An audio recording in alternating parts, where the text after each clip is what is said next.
Hello! Samahan niyo ako ngayon. Magpa-final inspection tayo sa isa sa aming mga project. This is a one-bedroom condominium, 37 square meters. So, I believe this is our second to the last day.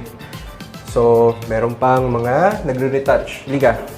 So, pagpasok, bubungad agad ang kusina. So, this is one of our projects na build only. Merong owner hired na designer.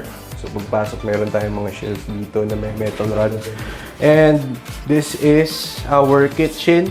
So, solid surface na countertop tayo, quartz. And then, of course, meron tayong mga lighting, meron din tayo pa sa baba. So, nagre-retouch lang tayo ng mga grouting.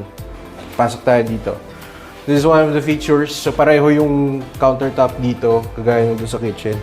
Kung mapapansin nyo, meron tayong butas dito para to sa pagkain ng pusa. May automatic na device dito. Okay?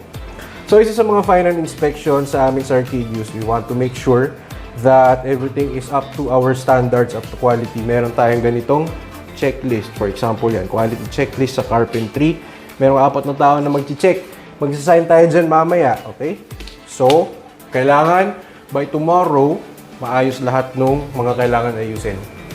Dito sa CR naman, everything's done except wala pang grout.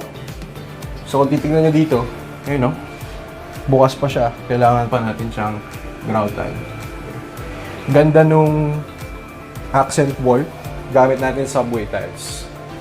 Dito naman sa living area, dyan mapupunta yung TV. As you can see, medyo makalat pa.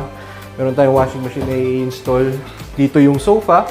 At yan, makikita natin nagre-retouch ng mga edges. Dahil yung pinaka-prone sa mga chips, yung mga edges. Itong wall na to, asbestos paint. So, it's like an accent wall. Okay? Now, as I said before, this is one of our basic packages. Yung ating flooring natin, maintain natin to.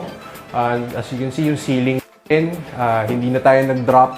Kaya gamit tayo ng truck lighting. So, yan yung slab ng unit. Dito tayo sa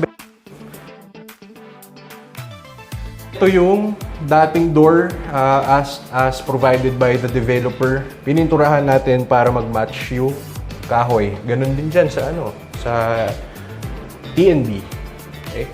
So ito, bagong gawa to yung wardrobe. Customized yung wardrobe natin. This is high pressure laminate.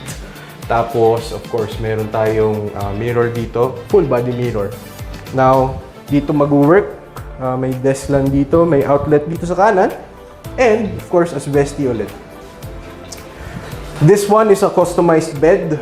Okay? Magkakaroon dito ng matabang kutsyon. Okay? Storage, hindi lang pa na-install yung handle dito. Pero, pag inangat mo, meron siya dito sa taas. Okay?